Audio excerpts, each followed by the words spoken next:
Est-ce que nous avons les visiteurs, ceux qui sont la première fois? On doit vous saluer. Je vois le pasteur Aimé Monon au milieu de nous. Je vais saluer l'église rapidement. Acclamons le Seigneur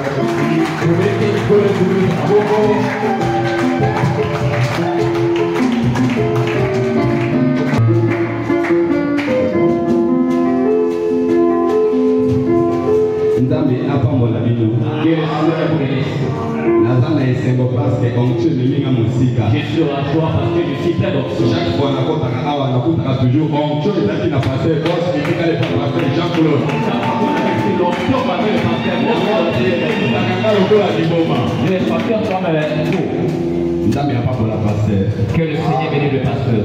Nakendeki mobembo utata motoka monaki awa. J'étais en voyage depuis qu'on était séparés ici. Utaki église ekoi alobi non pasteur di mona voya lisusu te azote na Brazzaville bapesa esika kuna église ekoi.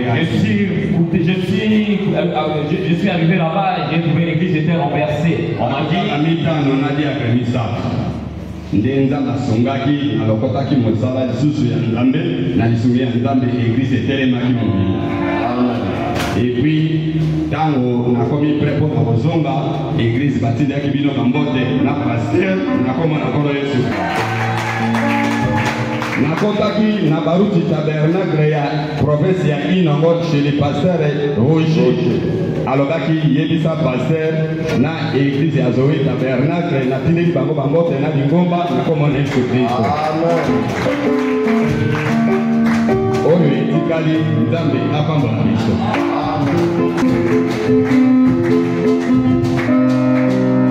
Acclamons le Seigneur Jésus-Christ.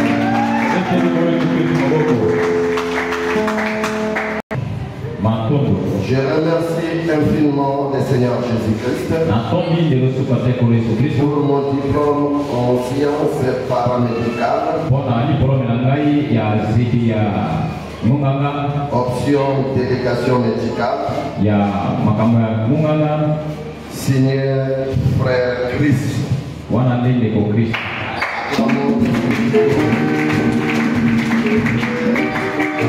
Bénisse notre frère Christ. Et je lui souhaite le bienvenu dans le monde scientifique. Amen. Témoignage. Moi, la sœur Abika, je vais témoigner pour la gloire du Seigneur. La sœur Abigail venait témoigner rapidement ce que Dieu a fait.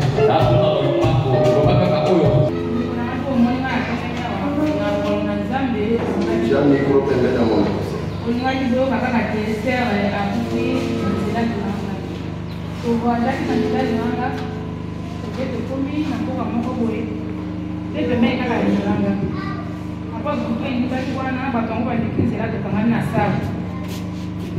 tokangamaki na salle à partir de 2 heures. Bato mosusu basunti bazopousse barrière. Après sikoyo bamona te bamoni bwatu moko bozoyaka na bato toka na kati. Baye bakini bango te bokangami baye konzi babi tokangami. Oyo bosenga kosundisa babasi bapousse te babi na buntu kotosenga kosundisa basi te kaka biso. Bango mpe babalingi kopousse bake koto ya machine ya dagadaga wana. Zigrete ya teta babandi kobete masasi. Babandi kobete masasi. Bakomi kobete balobi. Moto nyonso to elobi na se. Moto nyonso to elobi na se. Oyo soki asakani bete lisasi. Mbete biso tolalaki wana. Tolali biso nyonso to bato to balali elobi na se. Bato likolo basikali likolo. Zigrete bamosusu bazalaki bango moko basuzi na se. Moko ya arme wana teleli. Bamosusu na macheti bakoti. Tout doit être à votre côté, on doit côté na yaki. Bakoti, on a la kina sel, on va pour le dé, on va pour votre canal. Il y a la ligne, on a la ligne après la ligne. Après la moine, on va y aller, on va te donner qui est moins dans la terre. À asase wana ayekaka koti atindi koloko mpe ngai na yali ali atraverse ngai akomi kote sere wana azali ali babandi kobotola biloko po bozwa bango baboti na bango nyonso kozwa bango botola bango bambongo tu moto te elongi na se biso mpe elongi na se aye abotoli kote sere alali abotolisaki ya sere wana aye na motu na biso koto ya botoli ya kose wana nde ya mobali na ye abotoli ati abotoli mpe na ngambo kuna ngati ali babenga kususu bapeti masali papa moko papa walonga pe na mai mbongo na yesu kengeke pe na mai ngati ali ayo kenge ba papa ni 4 déjà par mois papa na essence papa na moteur ali ba kumi bakina ni ezate rezo zate kubenga papa ya parlementaire après wana koki ba pusani kote rezo za babenga moteur bi na mutu mo ba yake yake mademare de beaucoup de gens qui ont été communs. La merci à mes que problème il y a tout droit de polo na ngai. Quand c'est traverser ngai, comme il venait à moto doit botton les banques, botton tout droit de solution sur quoi botton parce que ngai na zara ki wana. Badi aussi ba ngate basani de l'autre côté. Comme on a dit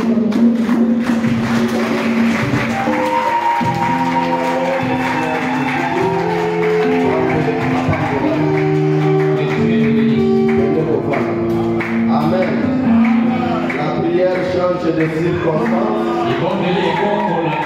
La prière change de destination. Amen. Je crois que c'est tout. Nous avons passé de bons moments. Qui était là hier dans la prière? Les maisons. Venez prier. Venez prier. Venez jeûner. Amen. Dieu fera. Dieu est pour nous. Je vois aussi la sœur Lisée. Elle était en voyage. Elle est de retour. Que le nom de notre Dieu soit loué.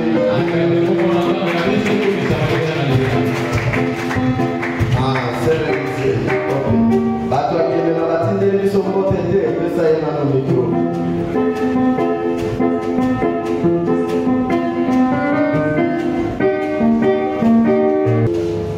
Azalaki na biso awa dakamulai azalaki monganga akoma kovanda na Luanda tosololaka na ye mingi alobaki nanga paster na koyaka namoni na ntongo ya lelo tika komba Nzambe komisama pesa mbote na eglise. Shalom l'église. Shalom.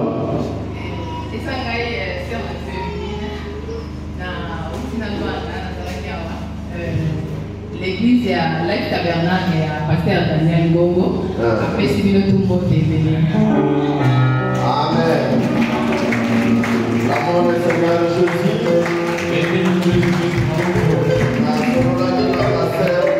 Ngongo tango azalaki na voyage d'Afrique du Sud. Après ça qui nous mbote mingi na kosalaka. Merci. Nzamba pamola ndeko na biso. Nazapena mwana mosusu Toussaint. Azapena ngola. Est-ce que vous avez frère Toussaint? Amen. Nzambe apambola bino, je crois que c'est tout.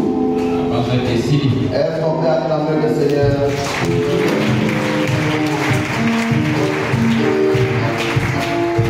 Je crois que c'est tout. C'est le maman qui prêche. C'est le pasteur Banzo qui continue de prêcher. Et je crois qu'il va finir le dimanche. Amen. Frère Salem est venu en donner.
sa parole?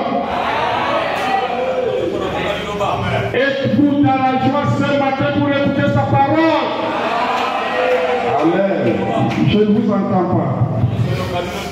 Êtes-vous dans la joie ce matin pour écouter sa parole? Oui, moi aussi je suis dans la joie ce matin de se retrouver au milieu de vous. Il est vrai, nous sommes les enfants de Dieu. Et dans la joie, il se retrouve dans la maison de l'Éternel. Pendant que David était dans la joie, quand on lui disait, allons dans la maison de l'Éternel. À combien plus forte raison pour nous, pendant que nous sommes dans la présence de Dieu. Amen. Saluez-vous les uns et les autres. C'est le signe d'amour. Dites à ton frère que Dieu te bénisse. Le frère Branham dit la plus bonne parole qu'on peut dire à un frère. Que Dieu te bénisse. C'est ça la meilleure parole qu'un chrétien doit dire à son frère. Sans plus n'attendez, mettons-nous debout. Nous allons lire la parole de Dieu.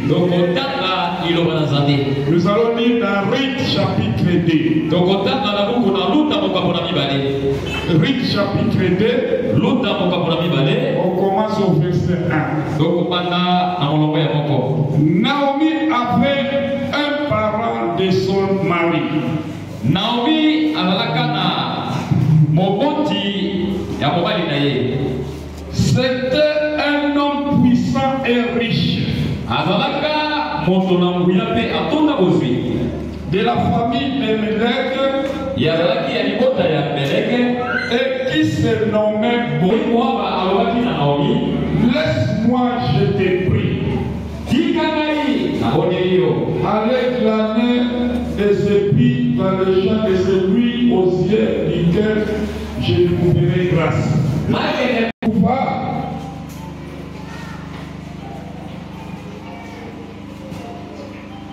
De Bethléem, et il dit au moissonneur,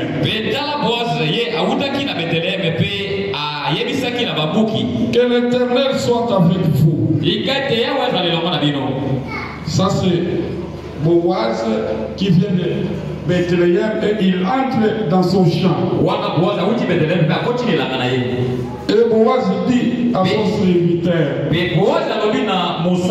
chargé de surveiller le moissonneur.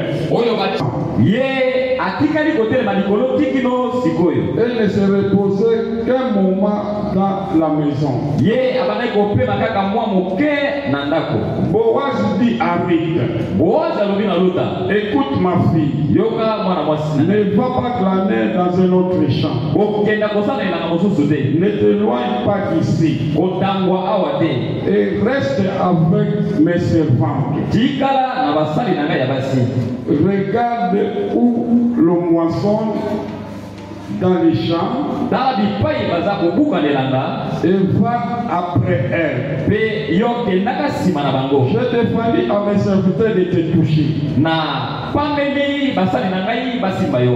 Et quand tu auras soif, tu iras au vase et tu boiras de ce que les serviteurs auront puisé.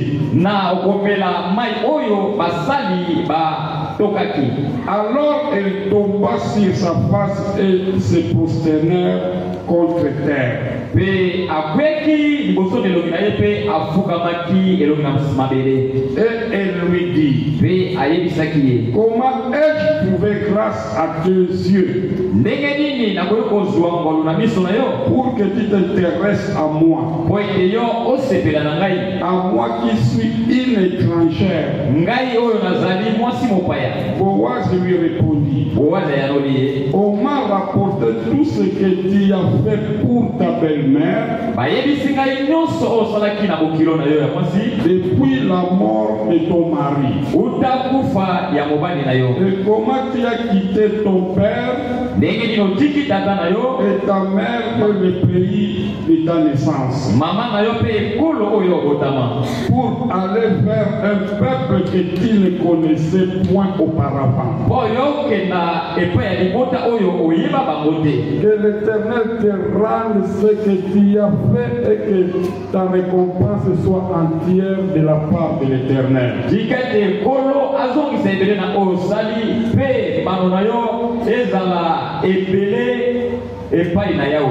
Le Dieu d'Israël, sous les ailes duquel tu es venu et réfugié.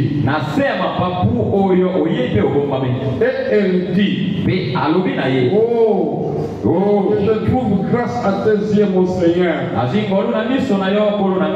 car tu m'as consolé et tu as parlé au cœur de ta servante. Et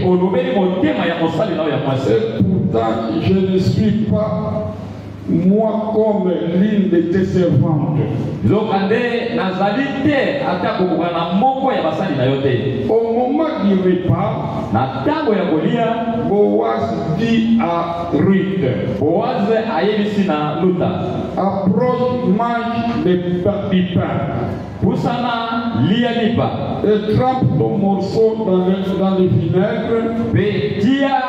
Et s'assit à côté des moissonneurs. On lui donna du grain rôti, elle mangea, elle se rassasia et elle garda le reste.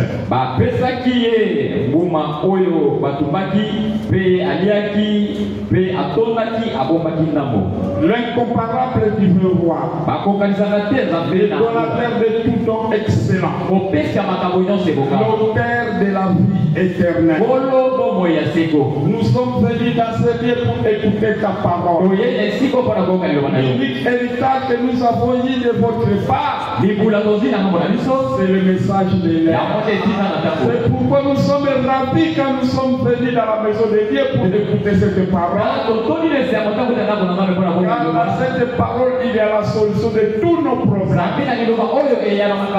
Dans la parole, nous avons la solution de tout ce que nous avons besoin. Moi, je te supplie, Père Tout-Puissant, moi qui sonne les cœurs et les reins, qui connais les problèmes de chacun, laisse que le Saint-Esprit, Père Tout-Puissant, puisse localiser les problèmes de chacun, en sortant dans ces lieux, que chacun puisse recevoir la solution.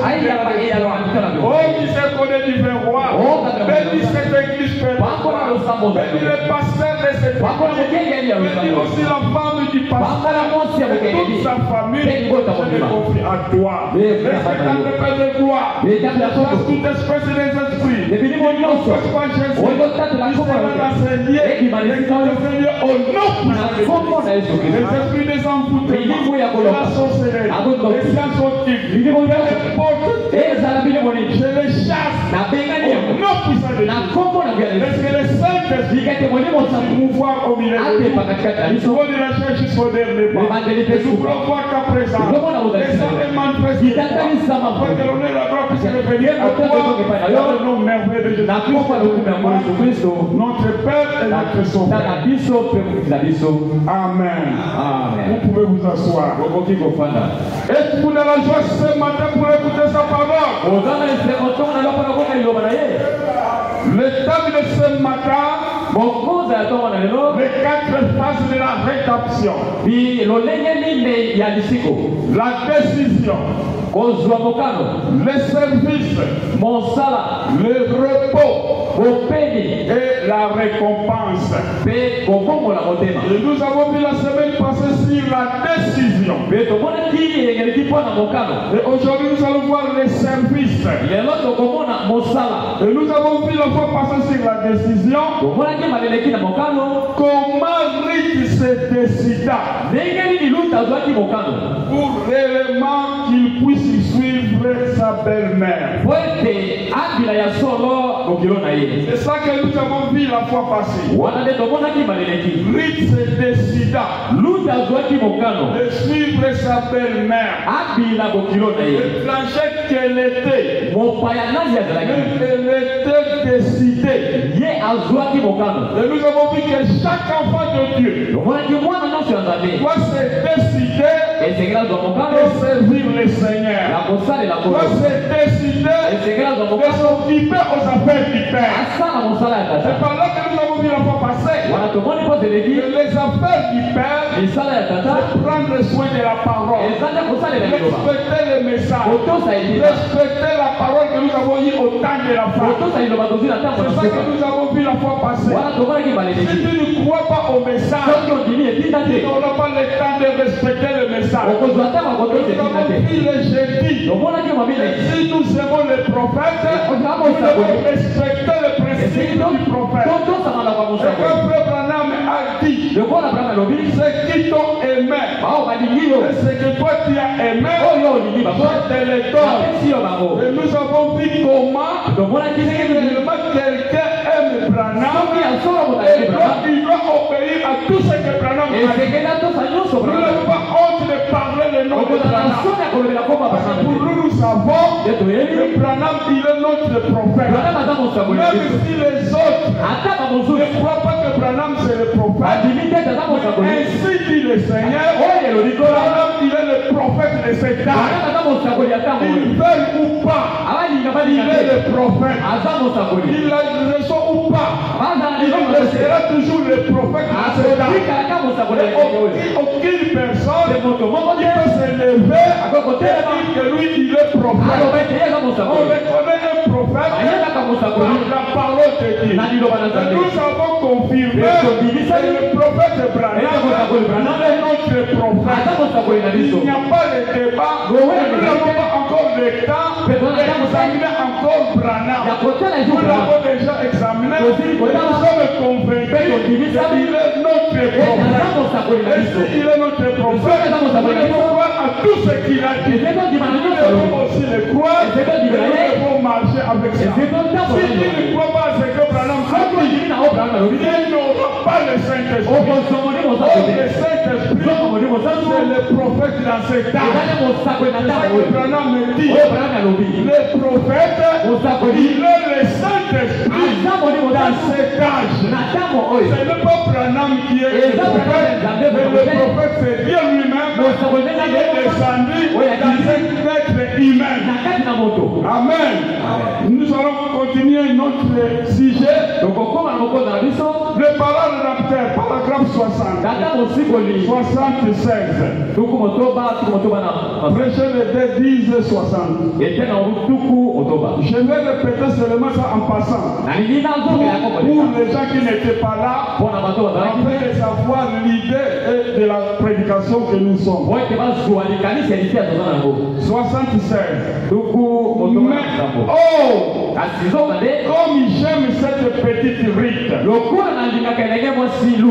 devait prendre une décision. Je devais prendre une décision. Vous devez prendre une décision. Vous ne passerez pas ce porte-ci ce matin sans avoir pris une décision quelconque. Vous ne quitterez pas cette salle aujourd'hui sans être un meilleur homme ou une meilleure femme ou un plus mauvais homme ou une plus mauvaise femme. Votre situation s'aggravera si vous rejetez cela. Cela deviendra plus difficile pour vous d'y parvenir. La fois suivante où vous sortirez meilleur. C'est par là que nous avons vu que chacun de nous doit prendre une décision de servir le Seigneur. Doit prendre une décision de suivre le Seigneur Jésus-Christ. Ne faut jamais prendre la parole à la légère. Et que nous avons vu comment Orpah s'est décidé qu'après un temps, elle est retournée chez ses parents. Elle est retournée vers ses pieds. Moab, c'est le type du monde. Moab, c'est le type du monde. Alors nous avons compris que pendant que nous sommes là en tant que les croyants de la parole, vous devez savoir une chose. Nous ne sommes pas chrétiens maintenant. Nous sommes des chrétiens dès la fondation du monde. Ce n'est pas aujourd'hui que tu es chrétien. Nous sommes nés chrétiens. Celui qui est né chrétien, c'est celui qui s'attachera à la parole de Dieu. Si tu es né sorcier, tu mourras sorcier. Mais si tu es né chrétien, tu mourras chrétien. Quelle que soit la condition de ta vie. Parce que là, c'est le problème de l'élection. Si tu es en train de vivre mal, si tu étais prédestiné, la fondation du monde, il ne peut pas changer ça. Il est chrétien, il restera toujours chrétien. Mais si tu vis mal, on a des ennuis, ça ne marchera pas. Il va souffrir, malgré qu'il vit mal, il doit payer avant d'aller au ciel. Pourquoi il peut juger quelqu'un? Celui-là, c'est un païen. Elle dit le Seigneur Jésus. Parce que la qui concerne la vie éternelle, c'est un secret céleste.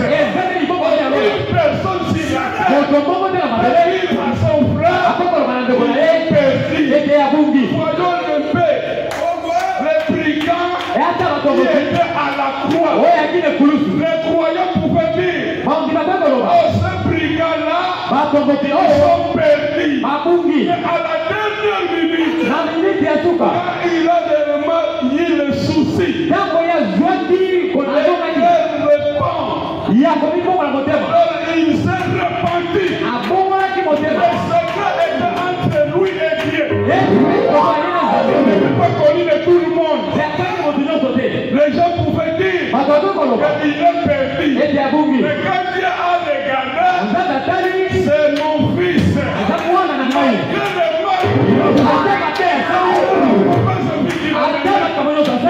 Dieu lui a regardé, a vu la semence de Dieu, il était en lui.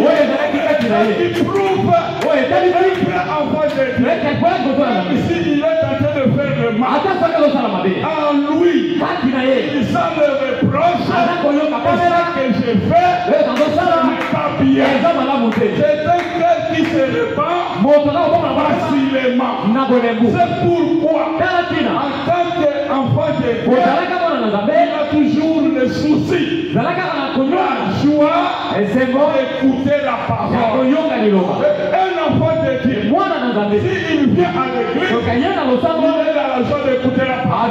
Comme je l'avais dit la fois passée, si tu vois un frère en plein louange, il est dans la joie. Il est dans la joie.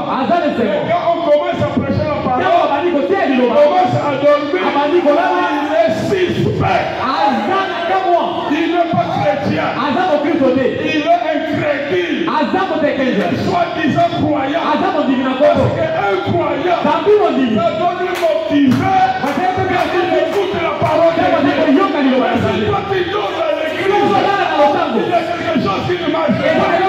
Moi qui vous parle, je ne te croirai pas. Tu n'auras jamais le Seigneur. Pendant que tu ne fais que dormir. Là c'est un démon. Il faut venir voir le pasteur. Il puisse prier pour toi. Tu ne peux pas marcher. À tout moment que tu viens à l'église, tu écoutes la parole. Tu dors. Pourquoi? Ou bien tu es sorcier.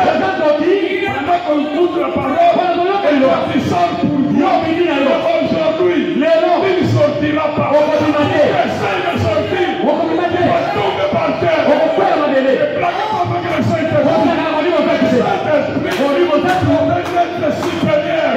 Nous sommes inférieurs devant le Saint-Esprit. Quand tu viens plaquer le Saint-Esprit, tu es seulement plaqué. Maintenant, ce que tu deviendras. Le Saint-Esprit te mettra à lui. Tu tomberas par terre.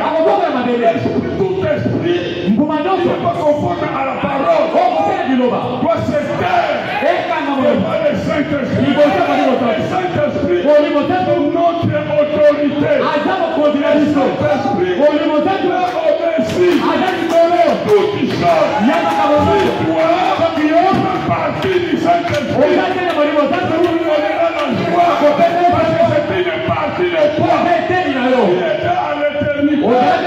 Et tu vas retourner à l'éternité.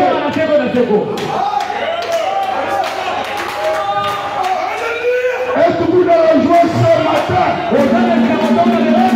Le Saint-Esprit. Oh, j'aime beaucoup la parole de Dieu. Elohim, c'est quelqu'un qui existait par lui-même. Pendant qu'il était au ciel, il n'y avait personne. Mais pendant qu'il était Elohim, il n'appelait plus, on ne pouvait pas l'appeler Dieu. Il n'était pas Dieu. Au départ, il n'était pas Dieu. C'est le bon Dieu. C'est un objet d'adoration. Si toi tu aimes beaucoup ta femme, plus que toutes choses, ta femme devient ton Dieu. Si toi tu aimes beaucoup ton mari, plus que toutes choses, ton mari devient Dieu. Si toi tu aimes trop les affaires, comme tu aimes tes propres affaires, il t'empêche de venir à la vie. Tes affaires devient ton Dieu. Et tu adores, et tu aimes beaucoup. Tu mets les affaires devant la parole de Dieu. Tu ne seras jamais béni. Je répète la situation de Jésus. La cruauté du péché. Prêchez le 3-4 1953. Je vais revenir sur ça. Pour que les gens qui n'avaient pas écouté cela puissent écouter en passant. Paragraphe 103. Comme j'aimerais aborder cela un tout petit peu, en Éden, remarquez, quand ils ont été chassés du jardin, à cause de la transgression, toutes les bénédictions ont été coupées à cause de la transgression. 104. Et je pense ce matin que c'est là le problème de l'Église. Toutes les bénédictions sont coupées à cause de la transgression. Vous y êtes. Amen. À cause de votre négligence, à cause de votre paresse, vos bénédictions sont coupées. Ça c'est Branham qui dit ça. Pourquoi? Le fait que vous ne considérez pas la parole de Dieu. Vous prenez la parole à la légère. La bénédiction est devant toi. Mais tu ne peux pas recevoir ta bénédiction parce que tu n'obéis pas totalement à la parole de Dieu. Et Dieu ôte ta bénédiction. Pour recevoir la bénédiction entre les mains de Dieu, c'est l'obéissance à la parole. Et si tu obéis totalement à la parole de Dieu, à ce moment-là, Dieu va te donner ce que toi tu as besoin.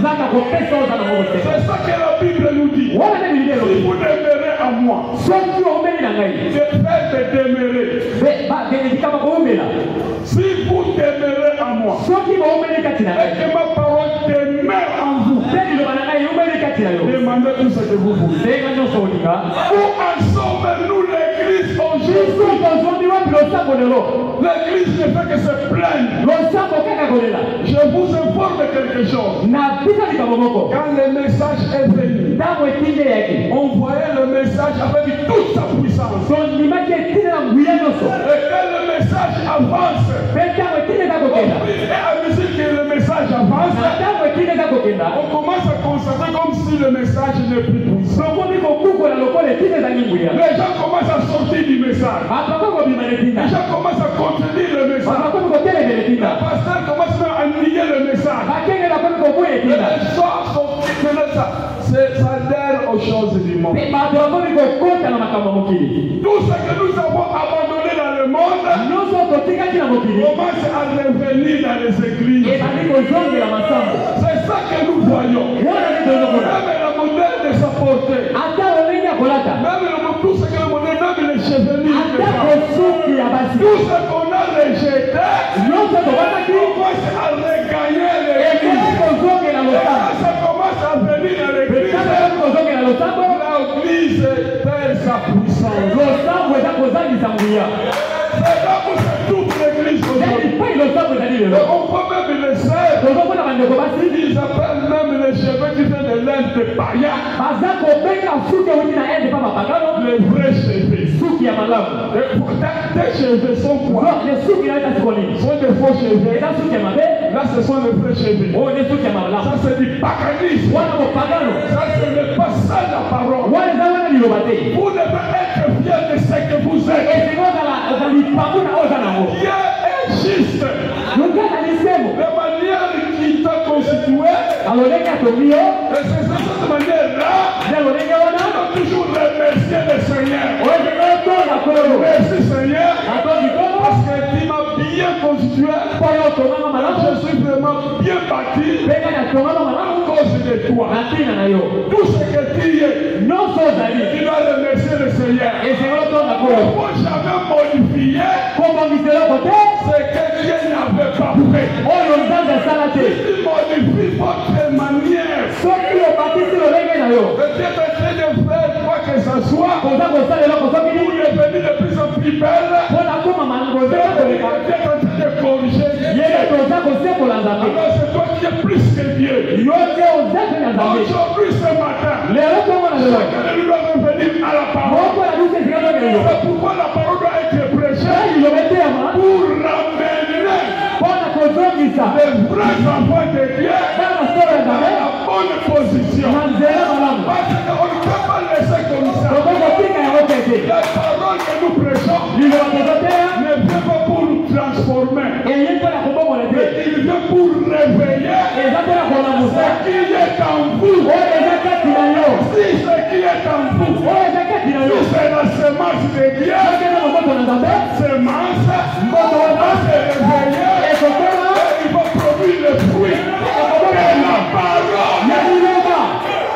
C'est pourquoi nous croyons à un chrétien qui produit le fruit de la parole. Si toi tu dis Amen, si que tu crois à la parole, si ta vie n'est pas conforme à la parole, je ne te croirai pas. Il est disqualifié. Il n'est pas chrétien.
qui était au ciel, alors il va retourner au ciel. Et cette partie-là, il est en train de veiller. Le dernier fait ici, c'est parce qu'il y a la parole de Dieu en moi.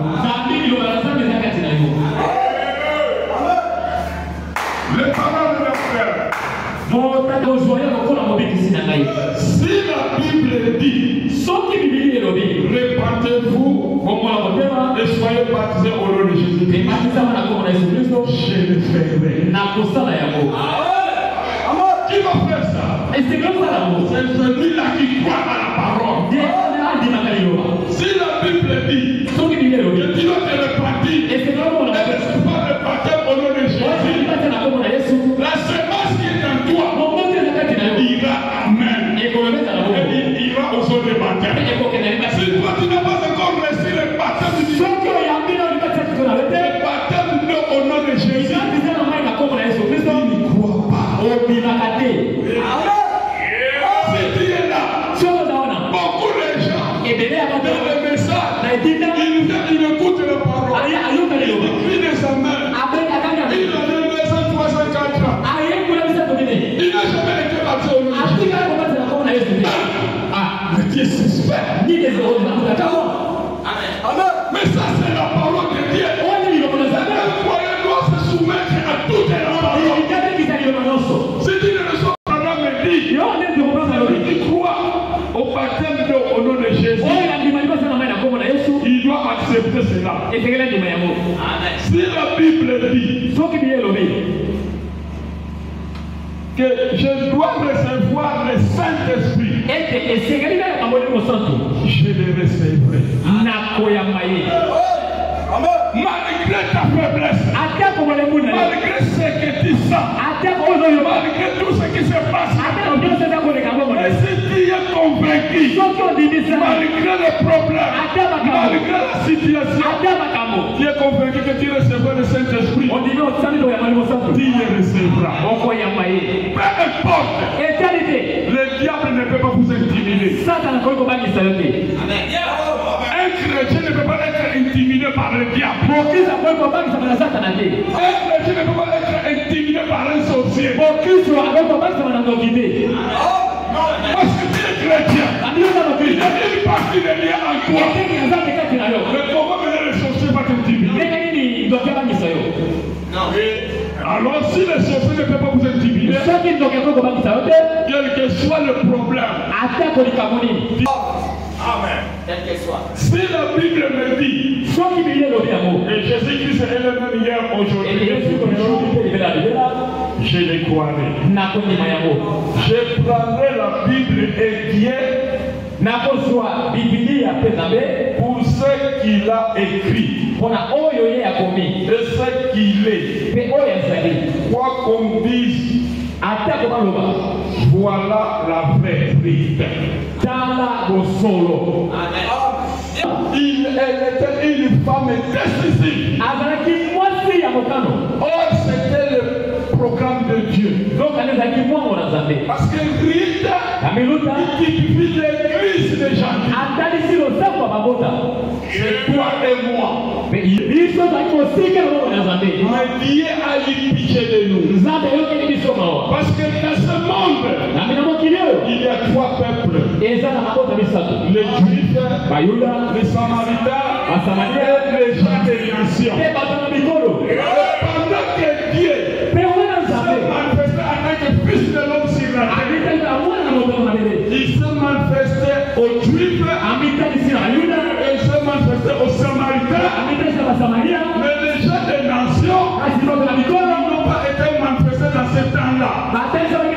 Alors comme Dieu connaissait que les gens des nations, en tant que Dieu, doivent aussi venir se manifester. C'est pourquoi il est revenu au temps du soir. Il a pris un corps mortel et il a manifesté le Fils de l'homme. C'est par là que nous sommes centrés dans l'histoire. Donc, le programme de Dieu, en tant que les gens, il était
Regarde ce que tu vis, ce n'est pas bien, regarde ce que tu vis.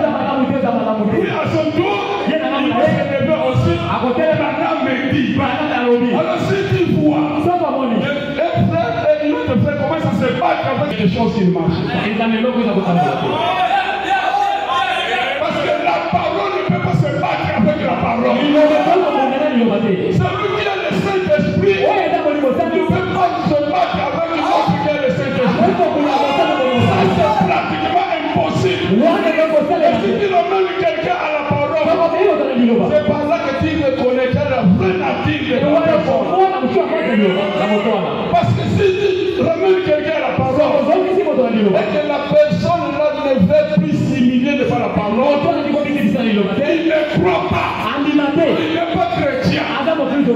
Mais un chrétien, et que tu le ramènes à la parole, tu verras que c'est un vrai croyant. Mais si tu vois quelqu'un qui lui ramène à la parole, il fait semblant de croire. Il continue à vivre cette vie-là. Il n'est pas de nom. C'est un infiltré dans l'église. Et si tu es un infiltré ce matin, aujourd'hui tu veux changer ta position. Tu veux prendre la décision de servir Jésus et de s'allier dans la parole. Nous n'avons pas besoin de mariage mixte. Mélanger frère qui se marie avec une païenne. Tu auras toujours des problèmes dans votre foyer. Ne nous amenez pas de frères. Il reçoit le baptême. Il n'est pas frère. Il est venu seulement pour le mariage. Et quand il va te marier, ici même devant le pasteur Jean-Claude, le frère va se dire Amen. Mais tu dois savoir que c'est un lion. Il a seulement dit la peau de l'agneau. Dès qu'il va regagner la maison, la nature de lion sort. Faites attention pour le choix. Mais ça ne faut jamais se précipiter dans la joie. Il risquerait d'être marié avec un sorcier. Beaucoup de frères qui se sont mariés avec les sorciers. Mais si c'est un vrai fils de Dieu, avec les amis dans la maison, divorce. Parce qu'un vrai chrétien ne peut jamais continuer à vivre avec une sorcière dans la même maison. Il a une partie de Dieu en lui. La lumière et les ténèbres ne peuvent pas marcher. Ou bien c'est la lumière, ou bien c'est les ténèbres. Mais là où il y a la lumière, les ténèbres ne peuvent pas exister. Alors si toi tu es chrétien, avant de te marier, tu vas te confier au Seigneur. Le mariage, c'est le problème de deux personnes. C'est l'homme et la femme. Alors, tu dois être convaincu que l'homme là qui va me marier, c'est un vrai fils de Dieu. Si tu as le Saint-Esprit, tu vas le comprendre. Parce que frère Branham me dit, reste avec quelqu'un pendant quelques minutes. Il saura qui il est. Et si toi tu as le Saint-Esprit, tu vas te marier avec ton ami Saint-Esprit. Les gens qui ont le Saint-Esprit se connaissent par la profondeur qui est en toi. La même profondeur qui est en toi. Et tu es en train de parler avec quelqu'un. Tu vas comprendre que la personne qui parle avec toi, il a le Saint-Esprit. Vous êtes venus de la même famille. Vous êtes des frères. Vous êtes des sœurs. Vous allez vous connaître dans le monde invisible. Un vrai chrétien peut détecter facilement un sorcier. Et je vous informe ce matin, les sorciers sont très gentils. Là, ce sont mes expériences à moi. J'ai rencontré le frère qui se dit croyant du message, mais c'est un grand sorcier. Très gentil. Il peut te donner tout ce qu'il a. Il peut te donner la nourriture. Il peut te donner les habits. Mais c'est un sorcier. Je l'ai vu. Par les expériences, le sorcier, il est parfois plus gentil que toi. Ça, ce sont des expériences. Et si toi tu es chrétien, Dieu va t'ouvrir les yeux. Ce n'est pas la gentillesse. C'est lui qui est mon compagnon, là c'est un bon compagnon.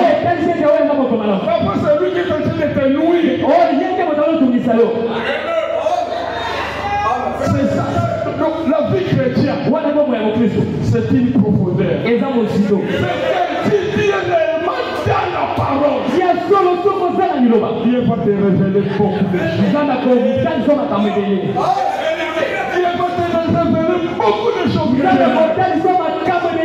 Il peut te dévoiler même la nature de la personne qui est avec toi. Tu ne fourniras pas des efforts. Mais le fait que tu es chrétien, la nature de Dieu est en toi. Et Dieu aussi prendra soin de toi. Aucun mal ne t'arrivera. Parce que Dieu protège ses enfants. Et partout que tu te retrouveras, le ciel est derrière toi. C'est ça que nous avons vu. Un chrétien qui vit sur la terre, il a le pouvoir au ciel. Et il recommande aussi le ciel. Le ciel est entre tes mains. Pourquoi? Parce que il est du ciel.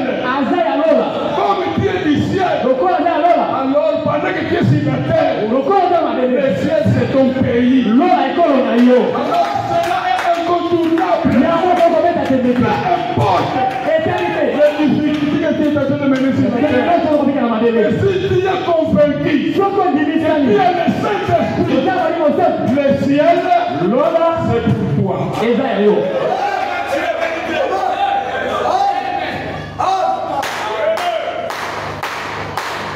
Nous allons continuer paragraphe 81. Elle a pris sa décision. Elle devait soit aller de l'avant, soit reculer.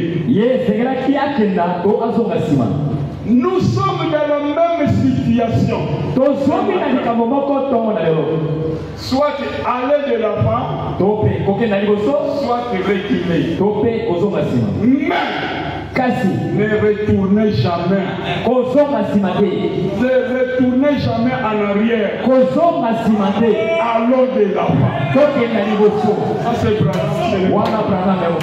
donc malgré ce qui se passe, comme nous sommes déjà dans le bateau, le commandant c'est Jésus-Christ. Le bateau du message est en train d'avancer, est en train de flotter devant le grand fleuve. Et toi tu es dans le bateau, malgré le vague, malgré quoi que ce soit, comme le commandant, c'est lui-même Jésus, ils sont vivants vainqueurs. Il y a de lui, une partie de lui, une partie de lui. Alors toi aussi tu es un petit Dieu. Un petit Dieu qui marche sur les gens qui marchent avec des gros familles. Ne faut jamais les empiler. Et comment qu'il marche là, mais pour le prince qui marche à pied, et qu'on est reconnu connaît cela. Le diable connaît. Qui tu es? Les sorciers connaissent. Qui tu es? Toi aussi ce matin, tu dois reconnaître qui tu es. Un enfant de Dieu. Rachat. Quelqu'un a été racheté par le sang de Jésus. Oh, il est victorieux. Il est au-dessus de toutes choses. Il vit dans un autre monde. Paragraphe 99. Nous vivons américains. Nous vivons en Amérique. Ça c'est Frère Branham. C'est comme moi je peux dire ce matin. Nous vivons au Congo Brazzaville. C'est vrai. C'est la partie corporelle. Mais l'âme qui nous conduit, notre caractère est d'en haut. Nous vivons d'en haut parce que nous sommes nés d'en haut. Tous les chrétiens viennent d'en haut. Il n'est pas terre à terre. Il est ciel à ciel. Le ciel, c'est là que tu habites. Tu es sur la terre, mais tu habites au ciel. Il y a la nature du ciel en toi. La vie de Dieu en toi. Parce que Dieu est racheté. Dieu est racheté par le sang de Jésus. Je continue. Jésus a dit, je ne suis pas d'ici-bas. Je viens du ciel. Si j'étais d'ici-bas, mais si je combattrais pour moi, mais mon royaume est d'en haut. Et c'est ainsi que tout homme né du royaume de Dieu, il est d'en haut. Toi mon frère, ma soeur, pendant que tu vis sur la terre, il doit savoir que tu n'es pas de cette terre. Tu es un passager. Frère Branham me dit qu'Abraham, il a mangé sur la terre, il a laissé un héritage auprès de son fils Isaac. C'était la parole. Et c'est pourquoi on pouvait dire le Dieu d'Abraham, le Dieu d'Isaac, le Dieu de Jacob. Parce que c'était l'héritage qui a été laissé par leur père. C'était la parole. Et toi aussi mon frère, ma soeur, tu dois savoir que tu retrouves devant un héritage. Il y a le message de Dieu. Tu dois enseigner à tes enfants. Tes enfants dans la parole. Tu peux hériter la maison. Tu peux hériter de l'argent. C'est bien. C'est un héritage. Mais il n'y a pas un héritage terrestre. Il faut dépasser l'héritage de la parole. Et nous aussi, ce matin, nous devons savoir que notre héritage, c'est le message de Dieu. Pourquoi chacun de nous doit amener toujours ses enfants et la parole. Il doit aimer la parole. Il doit avoir le temps de la parole. Parler à tes enfants. Parce que c'est cette parole-là qui t'amènera au ciel. Vous devez aimer cette parole. Parce que cette parole, c'est une partie de toi. Elle est en toi. Et elle marche sur la terre. Notre problème a dit, nous sommes des Bibles. Ils marchent sur la terre. Et vous avez compris que cette Bible là, c'est une partie de Dieu. Il est en toi. La Bible, c'est Dieu lui-même. Or, si tu ne sois le Saint-Esprit, il obtient une Bible qui marche sur la terre. Et les gens te voient, on voit le pitch de Jésus en bout. Et tu commences à marcher comme ça. C'est ça qui donne la joie. C'est moi que tu vis. Tu sais que malgré mes problèmes, malgré ma situation, n'importe le problème, je sais que je suis passager. Et ce matin, avant que je puisse finir, oui, je me sens bien. Je me sens bien. Est-ce que ça te fout bien? Et le Saint-Esprit, il est inondé dans la salle. Et le nom du Saint-Esprit, il est localisé. Le problème de chacun. On parle quand même de cette parole.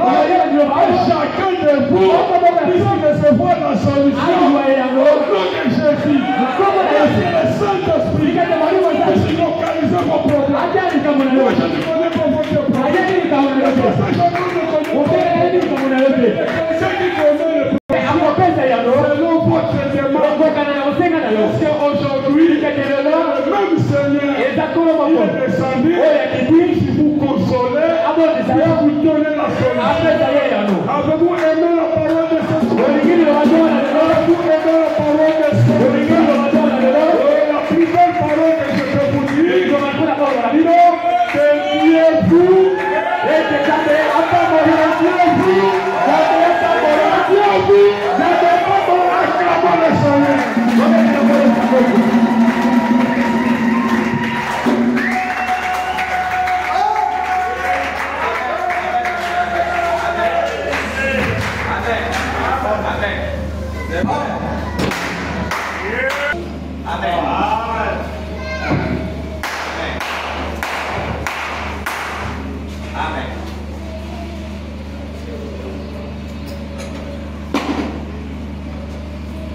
Seigneur vous bénisse richement.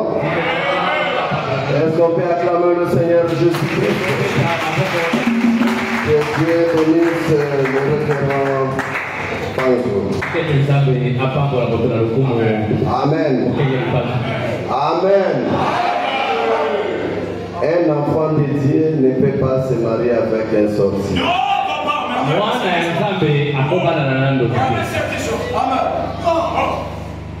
Et ici, on n'a pas besoin de sorciers.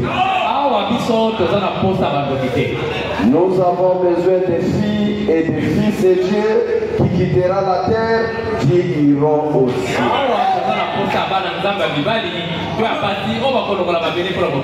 Les sorciers, les gens de l'enfer. Les gens qui combattent.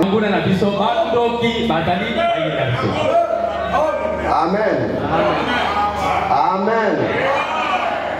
Oh, pasteur. Moi, la sœur m'a confessé ou les frères m'a confessé que je suis sorcier.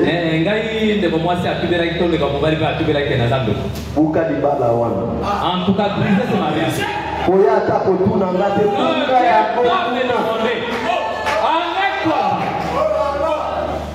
Amen. Bon, frère. Yo kovanda nandoki ngako moko oyebike mwasi onazana yendoki mobali onazana yendoki okovanda na yende. Frère bien-aimé, oyebike ayebisi yo nga napumbukaka na butu.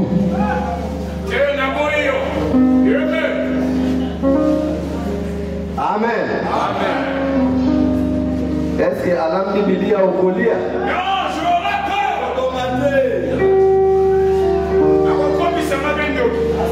Amen. Amen. Amen. Buka yangu kuna oya hata pembeni na Vezate ndoki. Moto akolia mishuni ya bato. Aliye moshuni ya bato amelima kila yona moyi oye opesi ebi wa makila wetikala kiwana yope. Vous savez le même esprit. ce que je dis c'est la vérité?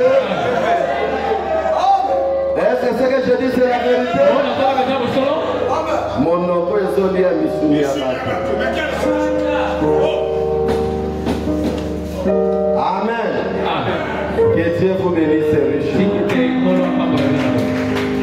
Acclamons pour la parole de Dieu. Je n'ai pas quelque chose à ajouter. Amen. Le prédicateur a parlé pour les cheveux ici. Je vous avais enseigné sur cela. Le prophète n'a pas interdit les cheveux, mais le prophète nous a donné des types de cheveux que les sœurs peuvent porter.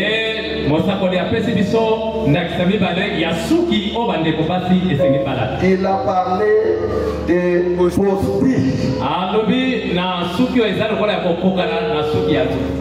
Postiches. Et d'autres c'est quoi? Il y a deux sortes de cheveux qui avaient dit. Hein? Perruque. Non. Il ne veut pas le perruque de Béatrice. De perruque. Sinon on va nous amener des mèches à couleur violet, marron, tout ça. Ça c'est du paganisme.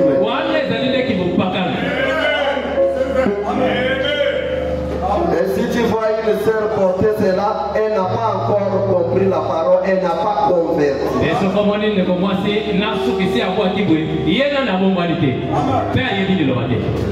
Akotia la mèche tia wana moko. Molimo ya bonduba ya séduction. Amen. Yo tiedi angonani. Si vous êtes une femme mariée, avant d'acheter cela, il faut que ton mari t'autorise.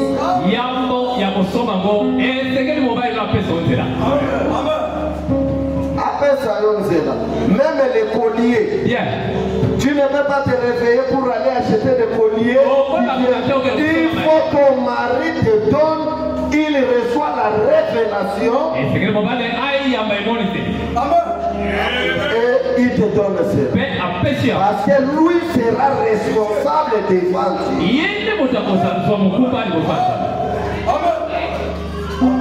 Toi, tu es célibataire. Avec des colliers. Il t'a donné la permission. Nous ne voulons pas la mondanité ici. Nous ne voulons pas le paganisme. Nous voulons être le modèle par rapport à la parole. Amen. Frère, ce que moi, si je ne sais, Nabasuki à la verba, Omekata Kotuna, Mopakano Yewana Abongwani Nanote. Est-ce que je peux écouter un amen? Mopakano, avant qu'il n'a pas, à se chauffer bas. Bien.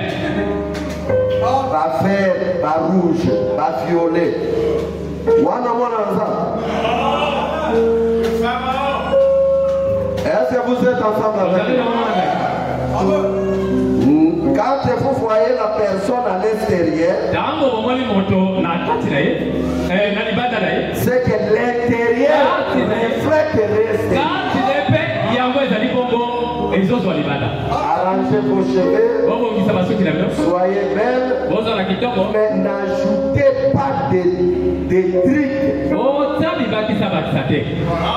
Tu rencontres une sœur à la cité, tu la regardes, tu es confondu.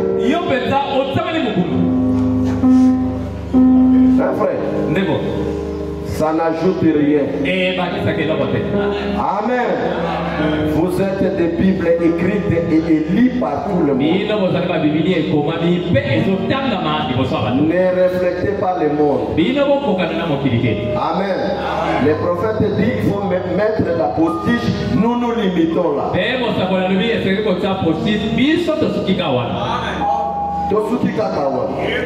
Amen. Ce qui ont commis kotia biloko babenga kabelo synthétique wa kabelo lekitia osaka ka imiter suki ya moninga pe basuki wana salite namona ki documentaire nango bazokata bakoko wana ya kala ya ene mbange kota awa basili bakoti yango bake nango basuko natali yango ndenge basalaka yango suki ya salite frère eza na basili na kati ne bake banetwaye yango ya bakoko ya mindele moto alingi akufi balongoli ye yango donc c'est compliqué kanga suki na yo malamu soki ozwi mpe postiche tu as postiche est-ce que postiche moko eza na ntongo postiche eloko oyo mosakoli alobi nde postiche bobino botie nini bolukelanga postiche namona yango nayeba yango postiche amen kende tia postiche mosakoli oza na nordre na lilobanza postiche amen amen oboyinde kondimame lilobanza etuti yo obongoli motema obongoli bizaleli obongoli lolenge ya basuki obongoli lolenge ya kolata amen sinote tokoya kokoma na losambo mokili etondamaka nzambe apambola bino otelema tokondela nzambe la parole de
yonda mopesi na makambo Au nom nyonso. de le Seigneur Jésus. Ombona ezali Yesu basi. Père, nous te remercions ce dimanche. Esengeli omema biso. Merci Seigneur Matoni kolo. pour cette parole de la réconciliation. Mpona lelema oyo ya kozongisa Nous bolingo. sommes des épîtres écrits et lus par les mots. Tozali bakomi ekomami mpe Le kotala. monde ne lit pas la Bible, Mpe bato bazotala mais Biblia le te bakomi. monde lit nos vies. Mokili ezotala nde bomoi na biso. C'est pour cela, oh Dieu, Otala tina tata.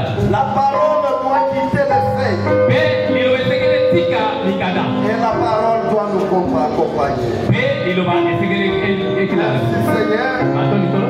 bénis ton œuvre, le serviteur que tu as utilisé. Mpe pambola mosala oyo tosala. Bénis son ministère. Mpe pambola motokole. Oh Dieu, Nzambe.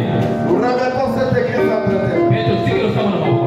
C'est la parole qui peut nous soutenir. Ezali liloba ekosimbisa biso. Que cette parole que nous venons de dire, Mpe liloba oyo tokoyeba. que cela puisse nous soutenir Mpe yango esimbisa biso. dans ces pèlerinages que nous avons fait. Mpe na nzela oyo tozotambola na mabila. Oh Seigneur Dieu, Nzambe na nguya. s'il y a quelqu'un ce matin Soki eza na moto moko akola. qui était devenu négligent, Ye akomaki kotola liloba. qui était dans le pays de Moab, Ye azalaki na kota mowana. c'est-à-dire qui était dans le péché, Oyo azalaki na kaka maso. oh Seigneur de Tout-Puissant, Nkolo Nzambe na nguya. faites-le sortir par ta main puissante. Bibisa na loboko na nguya. De même façon, tu avais sorti Israël dans l'esclavage Mpe lolenge oyo bibisaki Israeli na kati ya bobo. et tu les avais traversé la mer Mpe Rouge. olekisaki bangoma ya moto. Tu les avais conduits Mpe okambaki bango. jusqu'à Canaan. Ino na Kana. Merci Seigneur. Matoni kolo. Ce qui manque le Oyo Saint-Esprit, bazalaki kolingo sana. donne-le le Saint-Esprit. Pesa bango molingo Ce sana. qui manque la vie de la parole, Oyo bazalaki bombo ya donne la vie de la pesa parole. le bombo ya Ce qui manque la vie de la conséquence, Oyo bazalaki bombo ya komibu. donne la vie de la conséquence. Pesa bango bombo ya Ce komibu. qui manque la nouvelle naissance, Oyo bazalaki boto basika. donne la nouvelle. Pesa bango boto basika. Seigneur Dieu Tout-Puissant, Nkolo Nzambe na nguya. nous prions au Dieu, Tozobondela nkolo. prenons l'ordonnance de Marc Mpe 16. tozi kokanda ya bana bozomi na Nous moto. dénonçons tous les démons de maladie. Biso mpe kobundisa mingo nyonso ya boto. Ils aillent dans le milieu d'arrêt. Bakende na miliki. Au nom du Na Seigneur, kombo na Yesu Kristo. merci Seigneur. Matoni kolo. Tous ceux qui sont venus avec des problèmes, Baino swaina makabo. tu es un Dieu de solutions. Yo zali nzambe ya biyano. Donne la solution à chaque problème. Pesa biyano na likambo moko na moko. Merci Dieu. Matoni nzambe na nguya. Bénis notre chemin du retour. Pambola bozongi na biso. Bénis les dîmes et les offrandes. Pambola makambo na bamoko na zomi. Bénis le pasteur de cette église. Mpe pambola motei ya Et bénis moto. tous les officiers. Mpe na basali nyonso. Si tu tardes de venir Soki okomeli na et koyaka. que tu nous fais la grâce de voir la journée de mardi, Mpe osali biso nkolo tomona mokolo ya nous mibale. viendrons pour écouter ta Mpe parole. tokoyaka mpona koyeba lelo. Merci Dieu Tout-Puissant. Matoni nzambe na nguya. Parce que nous te l'avons prié. lolenge tokondeli yo. Au nom du Seigneur Na Jésus, kombo na Yesu Kristo. nous te prions.